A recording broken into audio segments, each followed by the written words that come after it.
Gülnur Vasilova sizlerine Feniz İnatov diye izledim seni.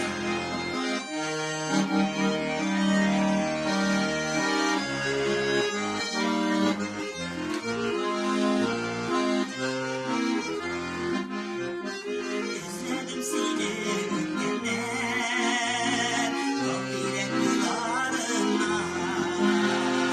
Bizden geliyor yalan, ötesi yollarına.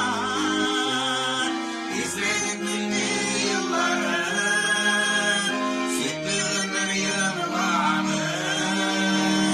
Geçtim de sevgilim, unuttum yılların.